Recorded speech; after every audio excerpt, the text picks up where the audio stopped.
पिछले कुछ वर्षों में जिस तरह से अडानी ग्रुप ने अपनी ग्रोथ करी है, उसने वाकई देश के बिजनेसेस को दुनिया भर में रिप्रेजेंट करने का काम किया है। जहां पहले दुनिया में सिर्फ बाहर के कंग्लोमरेट्स की बात होती थी, वहीं अब अडानी ग्रुप भी दुनिया के सबसे बड़े बिजनेस ग्रुप्स में शामिल हुआ, जिसने हमारे देश के बिजनेसमैन के लिए और नई अपॉर्चुनिटीज के दरवाजे खोले और देश भर में बिजनेसमैन और इन्वेस्टर्स को इंस्पायर करने का काम किया। अभी अडानी ग्रुप ने हमारे देश का सबसे बड़ा एफपीओ भी रिलीज करा ताकि और ज्यादा लोग अडानी ग्रुप से जुड़ सकें। पिछले कई सालों में अडानी ग्रुप के इन्वेस्टर्स को इस ग्रुप में इन्वेस्ट करने से बेहद फायदेमंद रिटर्न्स मिले हैं, जिससे ये एफपीओ भी इन्वेस्टर्स के लिए एक अच्छी चॉइस बनकर सामने आया।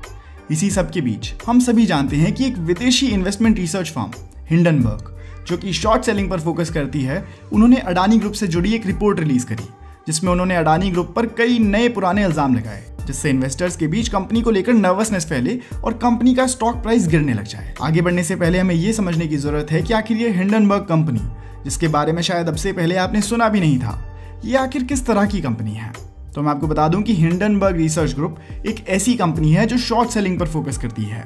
यानी कि आमतौर पर जहां इन्वेस्टर्स को स्टॉक प्राइस के ऊपर जाने से मुनाफा होता है, वहीं इस ग्रुप को तब मुनाफा होता है जब किसी कंपनी का स्टॉक प्राइस नीचे गिर जाए।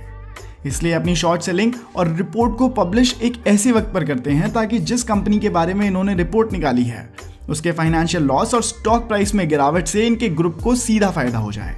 हिंडनबर्ग ग्रुप कंपनीज के ऊपर रिसर्च करके उन पर कई फाइनेंशियल हेरफेर के इल्जाम लगाते हुए एक रिपोर्ट तैयार करता है, जिसे रिलीज करने के बाद इस रिपोर्ट को पढ़ने वाले लोगों में जाहिर तौर पर घबराहट का माहौल बन जाता है, जिससे कंपनी का स्टॉक प्राइस नीचे गिरने लगता है और शॉर्ट सेलर्स को फायदा होना शुरू हो जाता है। कई लोगों को लगता है कि ये एक जर्नलिस्ट कंपनी है और ये जर्नलिज्म कर रहे हैं, पर ऐसा नहीं है। ये साफ तौर पर एक ऐसी कंपनी है जो दूसरी कंपनीज को शॉर्ट सेल करने के बाद मुनाफा कमाती है। हिंडनबर्ग रिसर्च इससे पहले भी कई कंपनीज जैसे ट्विटर पर ऐसी रिपोर्ट्स निकाल चुका है, जिससे इन्वेस्टर्स के बीच कुछ समय के लिए जरूर थोड़ी नर्वसनेस होती है, पर कंपनी के पुराने रिकॉर्ड्स को देखते हुए वो स्टॉक प्राइस जल्दी ही वापस ऊपर आ जाता है। और ऐसा ही कुछ अडानी ग्रुप के साथ भी होते हुए दिख रहा है, जहां इन्वेस्टर्स के बीच जरूर टेम्परेरीली कुछ नर्वसनेस देखने को मिली थी, पर अडानी ग्रुप के ऑफिशियल जवाब के आ जाने के बाद अब इन्वेस्टर्स का कॉन्फिडेंस वापस बढ़ते हुए दिख रहा है। अडानी ग्रुप पर इल्जाम लगाते हुए जो हिंडनबर्ग रिसर्च ने रिपोर्ट निकाली थी, उस रिपोर्ट का जवाब देते हुए अडानी ग्रुप ने एक बहुत बड़ा रिस्पॉन्स रिलीज किया,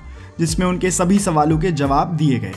जब हिंडनबर्ग की रिपोर्ट को एक्सपर्ट मार्केट एनालिस्ट ने पढ़ा, तो उन्होंने बताया कि इस रिपोर्ट में जिन मुद्दों पर बात की गई है, इनमें से ज्यादातर मुद्दों को तो खुद अडानी ग्रुप ही अपने ईयर टू ईयर रिपोर्ट्स में डिस्क्लोज कर चुका था। उसके अलावा कई ऐसे इल्जाम लगाए गए जिनके पीछे कोई एविडेंस नहीं था। इसके अलावा इन सभी बातों को तोड़ मरोड़ कर ऐसे रखा गया और ऐसे वक्त पर रखा गया जिससे अडानी ग्रुप के एफपीओ को सबसे ज्यादा नुकसान हो और मार्केट में एक नर्वस सिचुएशन बन सके, जिससे end of the day Adani group का स्टॉक प्राइस प्लमेट हो और शॉर्ट सेलर्स को ज्यादा से ज्यादा फायदा हो।